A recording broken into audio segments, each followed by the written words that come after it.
Hello, everyone, and thanks for joining us this hour on the program. I'm Amarachi Ubani. Here's what's coming up. Former U.S. President Donald Trump takes a swipe at the U.K., accusing the Labour Party of election interference. Giselle Pellico, the Frenchwoman whose husband is on trial for drugging and raping her, takes the stand. Plus, 11 people killed in a fuel truck explosion in Uganda. Let's begin the world today. Thanks for staying with us. The U.S. election has now become the concern of the U.K. government, all thanks to former President Donald Trump and his recent accusations of election interference by the Labour Party. The Trump team accused the party of election interference as it sends volunteers to campaign for Harris in the U.S. election. Prime Minister Keir Starmer has tried to downplay the row, saying Labour has long sent volunteers to U.S. elections. The Trump campaign complaint cites media reports about meetings between Labour and the Harris campaign, as well as volunteering efforts by activists in the U.S. U.S. law states foreign nationals cannot be paid to take part in campaign activity. The Trump campaign points to a LinkedIn post from Sophia Patel, Labour's head of operations, in which she said nearly 100 current and former staff members would be going to the U.S. The post said there were 10 spots available for anyone who wanted to join them, and that we will sort your housing, her words. In a statement announcing the fake complaints, the Trump campaign says the far-left Labour Party has inspired Kamala's dangerously liberal policies and rhetoric. The British government has spent time defending itself against these accusations by the Trump campaign. Deputy Prime Minister Angela Rayner said this morning Labour Party could do what it wants in its own time and with its own money.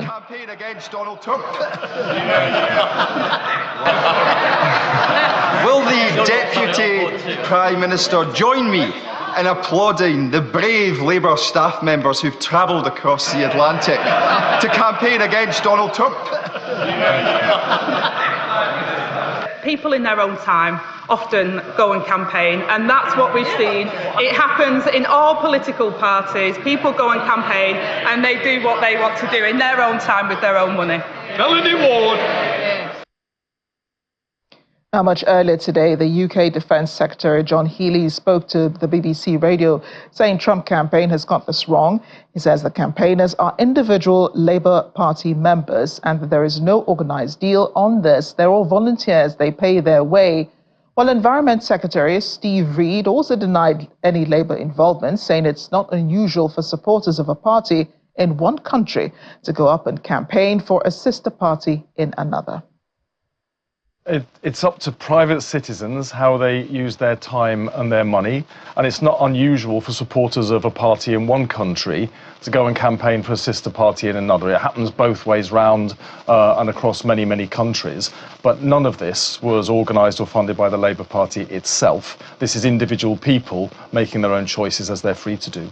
Well, none of this was organised directly by the Labour Party. As I say, what people choose to do in their free time and whether she's part of a group linked to the Democrats is entirely up to her, and it's up to individuals if they want to use their holiday to go and campaign for a party, a sister party in another country. People are free to do that. It's not against the law here, it's not against the law in the United States, but it certainly wasn't organised by the Labour Party itself.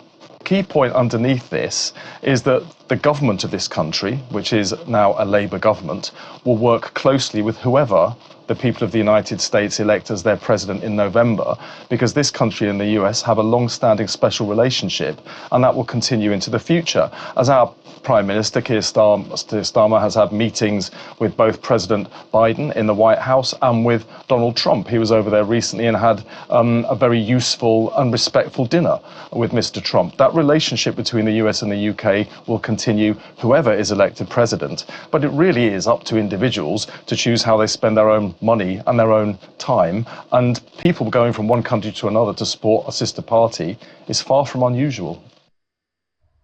And the former president quickly got back on the campaign trail at a rally in Greensboro, North Carolina. He questioned whether his Democratic rival Vice President Kamala Harris drank alcohol or was on drugs. He was referring to her performance at a recent interview.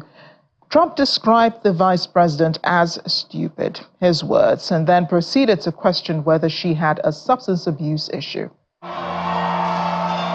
60 Minutes, she interviews, she was so bad. She gave an answer. This never happened to me. Why does it happen? She gave an answer that was so bad that they changed it. They took it out, threw it out. They didn't like edit a little bit, take a word out. No, no, no. They took the entire, it was a long, stupid, she didn't know where the hell she was going. Does she drink? Is she on drugs? I don't know. I don't know. I have no idea. It's just an end to some of that interview that the vice president had recently. Kamala Harris said she hopes to end Trump's ideological and racial divisiveness that has characterized political discourse in the United States. Harris held a marginal 46% to 43% lead over the Republican candidates, according to a new poll. In the U.S., her lead in the 6-day poll, which closed on Monday, October 21st, differed little from her 45% to 42% advantage over Trump in the Reuters poll conducted a week earlier, reinforcing the view that the contest is extraordinarily tight with just 2 weeks left before the November 5 election. Both polls show Harris with a lead within the margin of error, with the latest poll showing her ahead just 2 percentage points when using unrounded figures. As you sit here today, do you think the country is ready now for a woman and a woman of color to be president? Absolutely. Absolutely. And I am saying that in terms of every walk of life of our country. You know, I think part of what is important in this election is really not only turning the page, but closing the page and the chapter on an era that suggests that Americans are divided. You've been reluctant to lean into, to talk about the historic nature of your candidacy on the campaign trail. Why is that? Well, I'm clearly a woman. I don't need to point that out to anyone. The point that most people really care about is, can you do the job? And do you have a plan to actually focus on them? There is a big gender gap in this race. Fewer men support you right now than they did President Biden. Some of your allies have suggested there's sexism at play. I wonder, do you think there is sexism at play here? Let me just tell you something. You've come to my events, and you will see there are men and women at those events. So the experience that I am having is one in which it is clear that regardless of someone's gender, they want to know that their president has a plan to lower cost. Well, let me say this. We've got 2 weeks to go, and I'm very much grounded in the present in terms of the task at hand, and we will deal with election night and the days after as they come, and we have the resources and the expertise and the focus on that as well. So you have teams ready to go? Is that what you're saying? Are you thinking about that as a possibility? Of course. This is a person, Donald Trump, who tried to undo a free and fair election, who still denies the will of the people.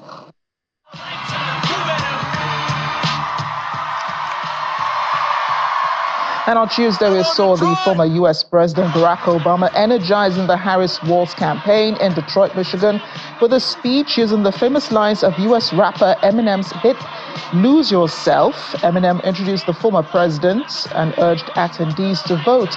The campaign says Obama will stay on the campaign trail in the coming days, where he is scheduled to appear at a concert and rally with rock legend Bruce Springsteen in Atlanta and in Philadelphia as part of a series of Get Out the Vote events for Harris's campaign in battleground states.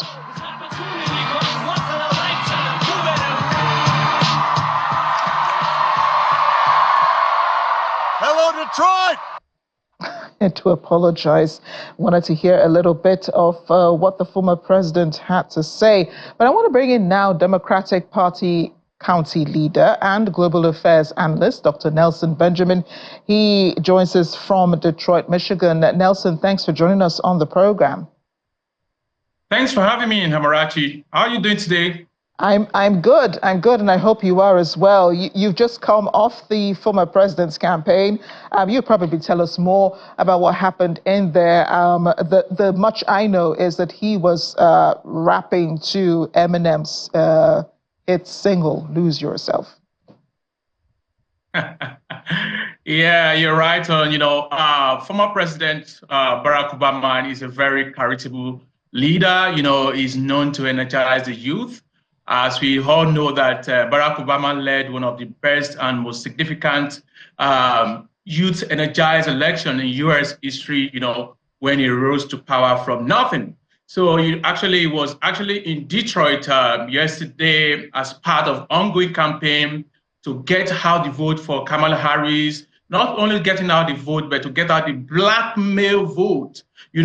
Which statistics are shown so far so good are not trending in favor of Kamala Harris, due to so many things. So former president, 2 weeks ago was in Georgia, where he urged the black men, to go out to see this campaign as theirs. So he was in Detroit yesterday to join forces with all of black men, in order to get them to vote. As you know that in-person election started in Detroit on Saturday. Right now, over close to 2 million votes has already been turned in for mail-in ballot for Michigan. So it's going to be very hot. And, black men are actually going to get this message by Barack Obama yesterday. Yeah, but what is his message to the black voters? Because I've heard this before, that black voters are really not coming out in their numbers for Kamala Harris. Yeah, thank you so much. So the issue with black men, it's more of black men are just kind of frustrated based on economic inequality, racial profiling, and of course, police brutality, as you remember, the George Floyd scenario over time. So these are things that they expect the Kamala and Joe Biden presidency to address, but they felt this has not been addressed. Secondly, there is some section of black men, that felt that the tough on crime policy of the vice president when he was attorney general for California, was disproportionately affected black men. So these were some of the old grudges that some black men had.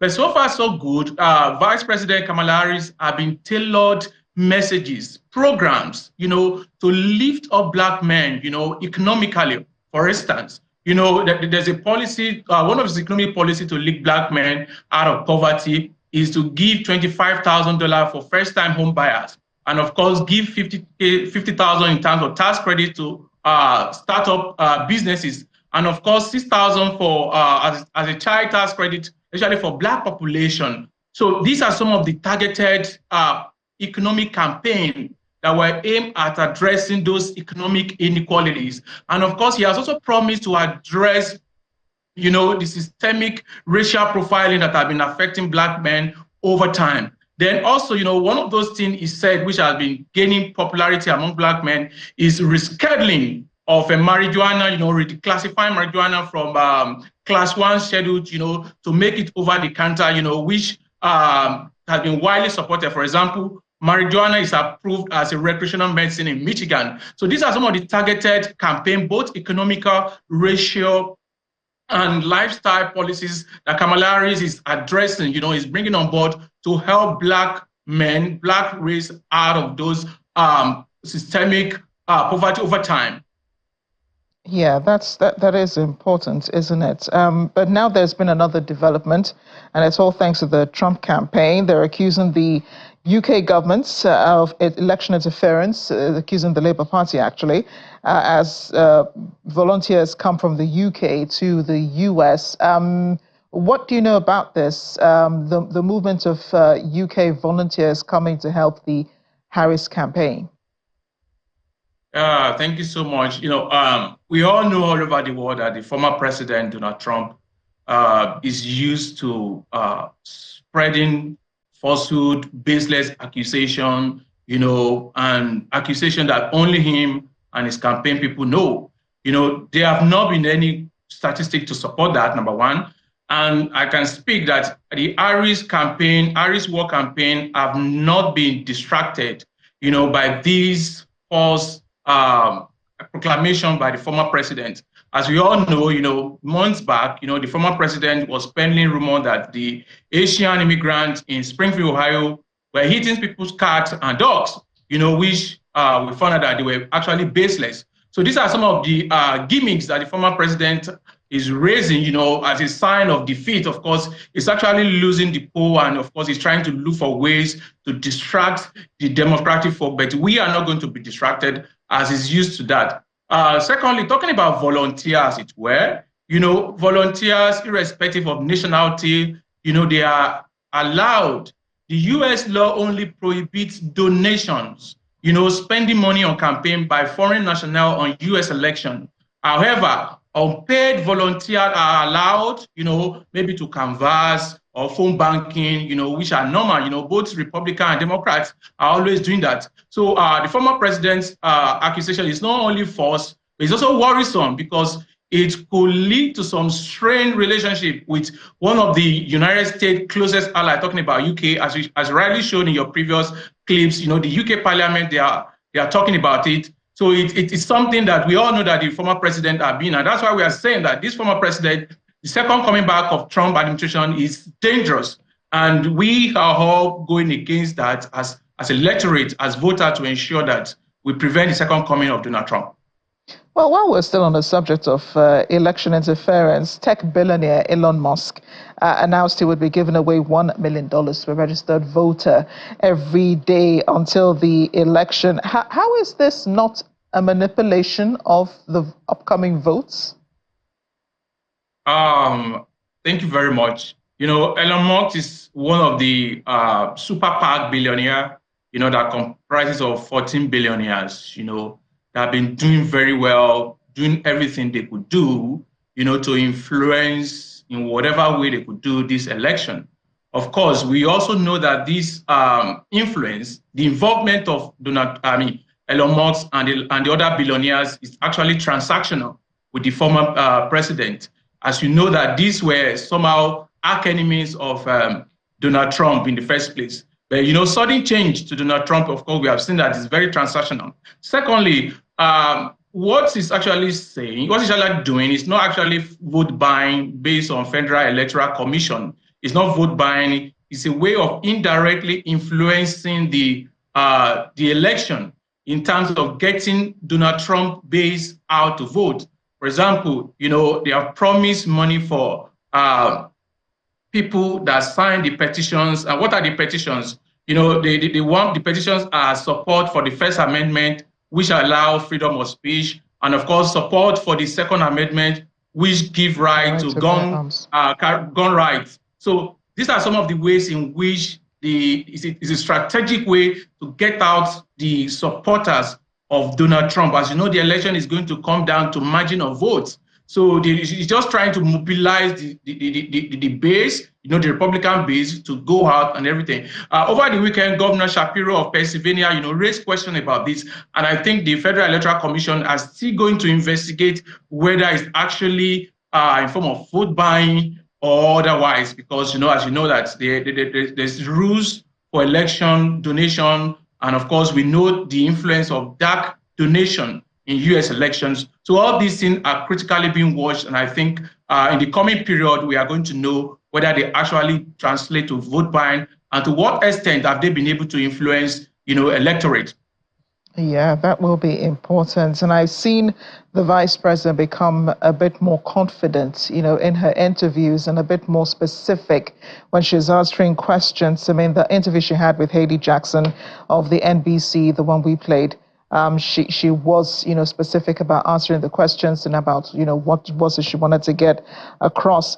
But, we also saw Hillary Clinton, who's the other, incidentally, Democratic female presidential candidate who also ran in the elections. She ran against Trump. And we also saw her being confident, in her campaigns. She did several interviews. She was, checked all the boxes, being the right candidate. But at the end of the day, it came down to the Electoral College. It was their votes that gave Trump the win in that election. So how is the Harris campaign ensuring that that does not happen again? Thank you so much. It was a very unfortunate incident, talking about 2016 when Hillary Clinton lost, amidst all qualifications, and of course, first we need to look at, some of the reason why he actually lost, and we need to understand the significance of the Electoral College vote. The Electoral College vote is actually designed to give the less populated states, significant power to actually influence the outcome of the election. It's just like a balancing system, making each state critical to the overall emergence of the president of the United States. So in 2016, Hillary Clinton did not campaign very well in traditionally blue wall states like Michigan, like Wisconsin, and part of Pennsylvania.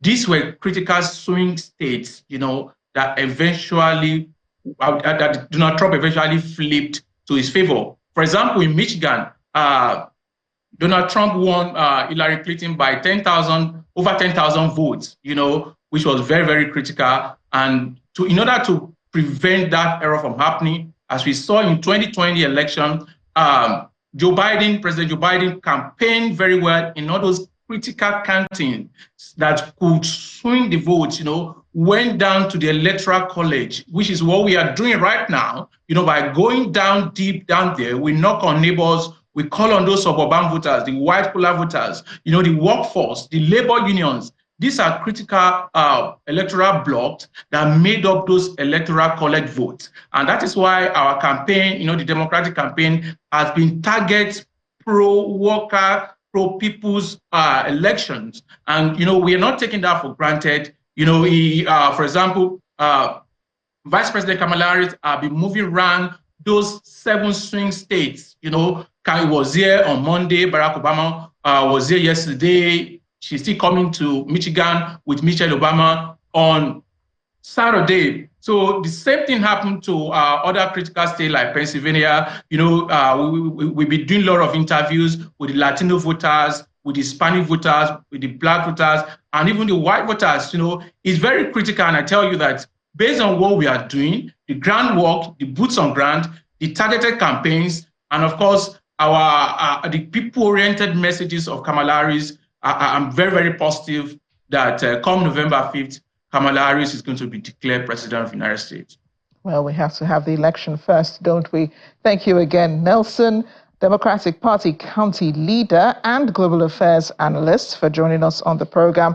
We'll let you get back on the campaign trail with the Harris campaign. Thank you so much, Harold. Coming up after the break on The World Today. U.S. Secretary of State Antony Blinken lands in the Saudi capital, Riyadh, as part of his 11th Mid-East tour. Stay with us.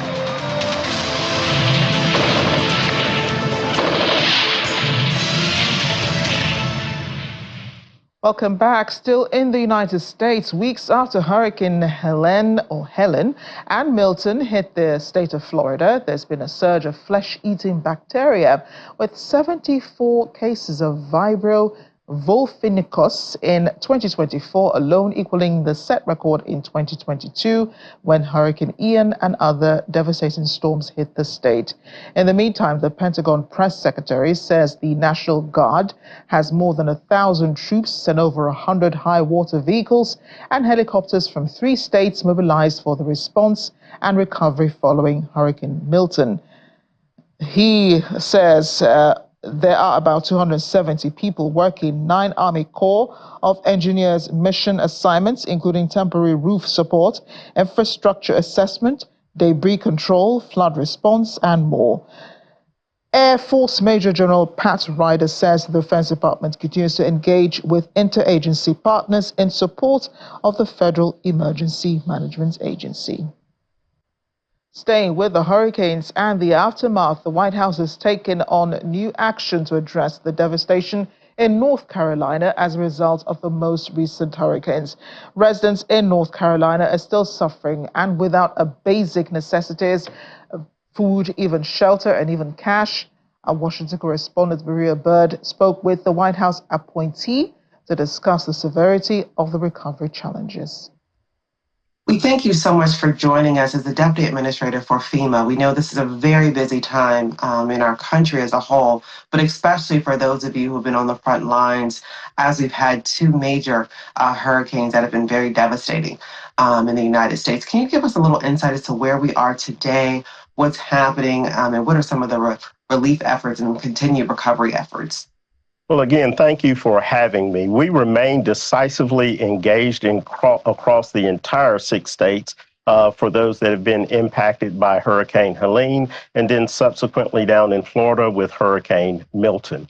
Each community, each state is in a very different place in their recovery. And so it just depends on which area that we are engaged with, each one of our state and local partners for an effective and resilient recovery. The most problematic area we see right now remains in North Carolina, in western North Carolina, who was devastated by Hurricane Helene, but those disaster operations are ongoing. Across the entire 6 states, we have expended or obligated over $4.3 billion in federal funds, both for the response and the recovery. That also breaks down to about $861+ million going directly to disaster survivors as we assist them in their immediate and recovery, whether or not that's getting some serious needs met, such as getting food, medication, and those immediate needs, as well as temporary sheltering assistance and getting them registered for their individual journey to recovery. You mentioned some of the immediate needs. We know that oftentimes financial needs become very apparent, especially for those who might work day-to-day jobs and get paid every single day. How are you all addressing some of the financial components? I know food you mentioned, but are they able to also get some sort of subsidy check in the meantime?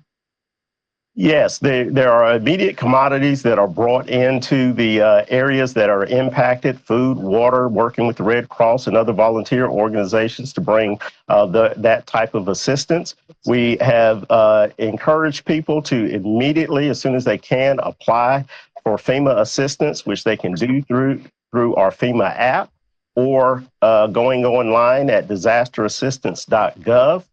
That will allow us to get them registered in the system, will also allow us to verify just a little bit of information to get them some upfront money of over $750 or so to meet those immediate needs in case they need some medicine, they need some immediate things that they need cash for. We can usually have that in their bank accounts if they have a bank account set up or a card, reloadable card set up within 24 hours so that we can meet those immediate needs. But it also opens the door to walking them through their individual journey to recovery. So whether or not there's housing needs, temporary sheltering assistance needs, that opens the door for the wider public assistance, individual assistance that they may need.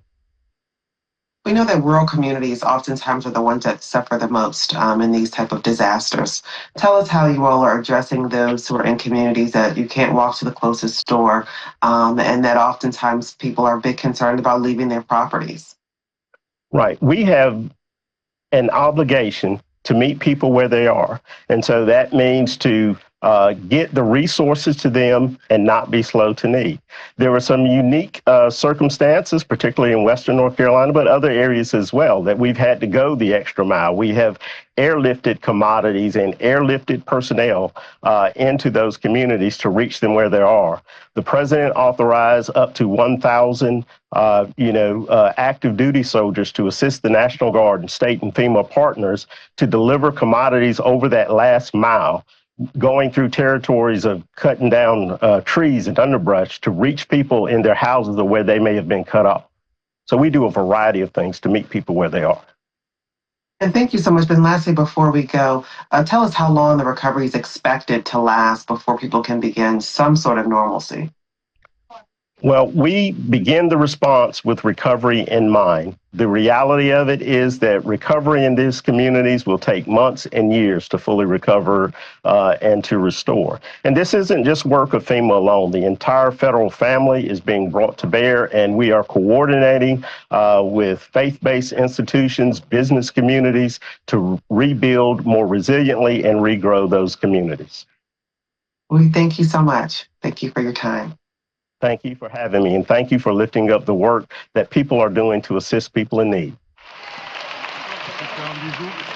And this happened earlier today in France. Supporters showering Frenchwoman Gisèle Pelicot, the victim of an alleged mass rape orchestrated by her husband, with applause and giving her flowers as she exited the courtroom today after taking the stand to testify in the trial. Pelicot was allegedly drugged and raped by dozens of men recruited by her husband, Dominique Pelicot. Her taking the stand follows a request from her legal team that she be given the chance to respond to the evidence and testimony that have been shared so far at the trial. She said that over the last few weeks, she had witnessed various wives, mothers, and sisters of the defendants take the stand and say that the accused were exceptional men. That's just who I had back home, she says. But a rapist is not just someone you meet in a dark car park late at night. He can also be found in the family among friends. Her words. Ms. Pelicot says she's completely destroyed and will have to rebuild herself back up again. She does not know if her whole life will be enough to understand. Pelicot insisted on a public trial in an attempt to expose her former husband and the 15 men he is accused of inviting to rape her in a small village in southern France.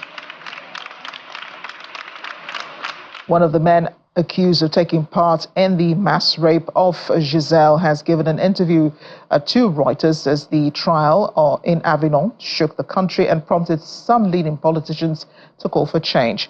Dominique Pelicot has admitted to drugging his wife and recruiting dozens of men online to rape her while she was unconscious, and 50 men are facing trial alongside him. Gisèle appeared in court today to testify to the trial. Despite video evidence against them, at least 35 of the defendants have denied the rape charges, claiming that Dominique tricked them into believing they were taking part in a sex game or that Gisèle was feigning sleep. Many of the accused told the court they've been manipulated by Dominique, rejecting the blame on him. Only a few have admitted to raping Gisèle. Some have apologized.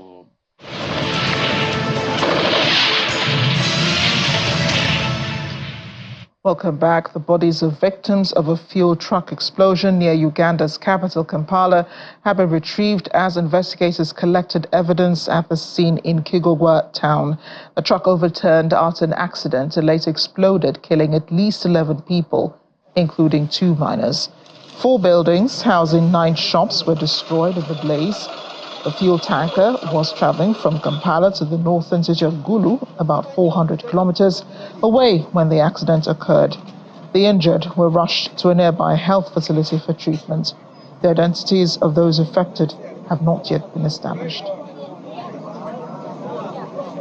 It was a single accident involving a fuel tanker, which was moving on this Bombo Road. We have not yet ascertained whether the problem was the vehicle or the driver. It got an accident in this spot, and the fuel started oozing out from the tanker. It was unfortunate that our people went to start fetching the fuel. So, and fuel being flammable, highly flammable, it caught fire. Because there was one lady who was roasting her maize there. Then there are homesteads, like you see, shops.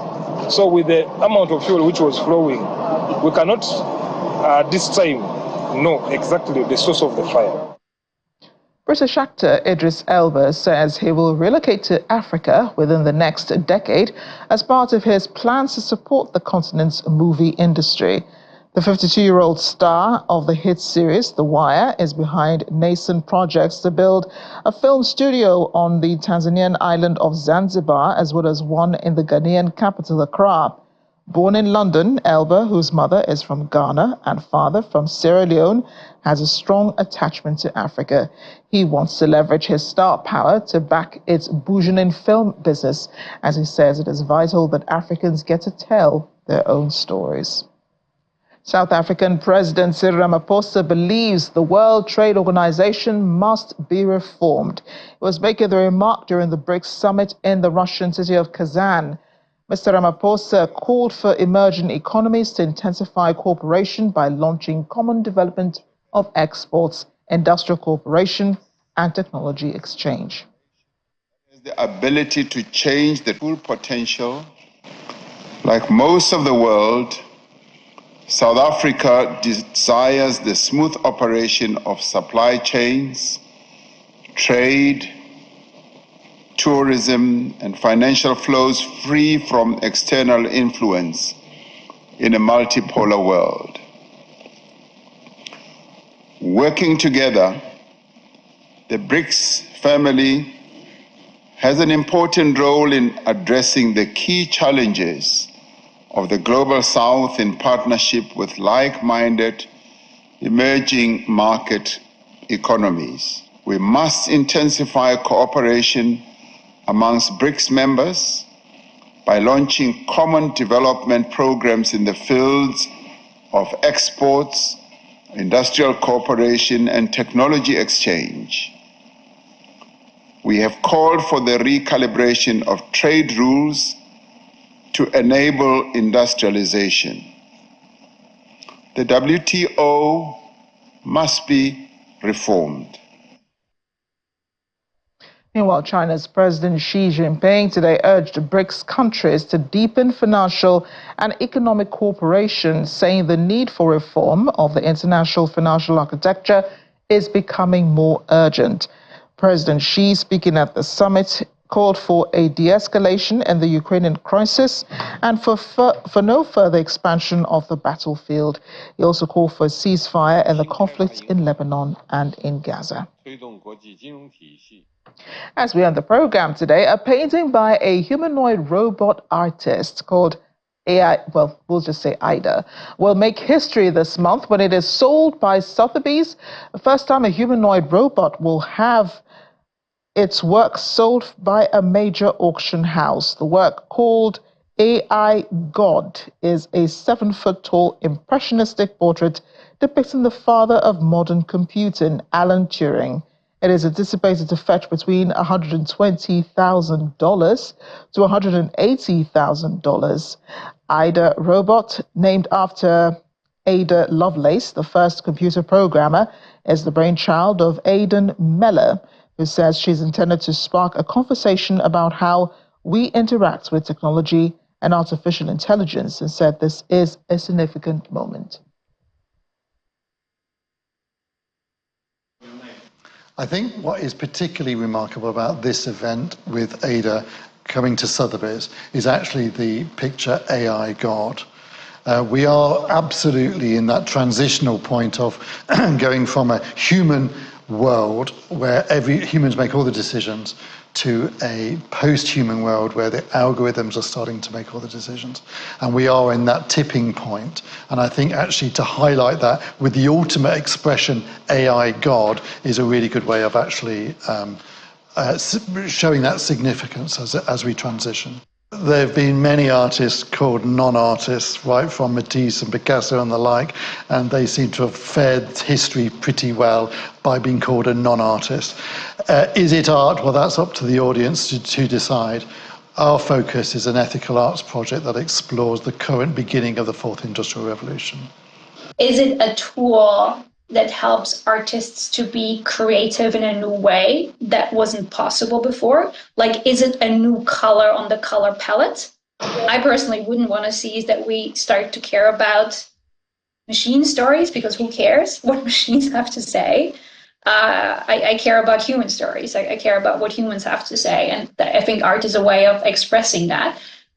And so if technology can help you make that human connection, I'm all for it. I'm just worried that that doesn't really happen, that the storytelling stops, that magical human moment just becomes something that will be reduced down to pressing a button.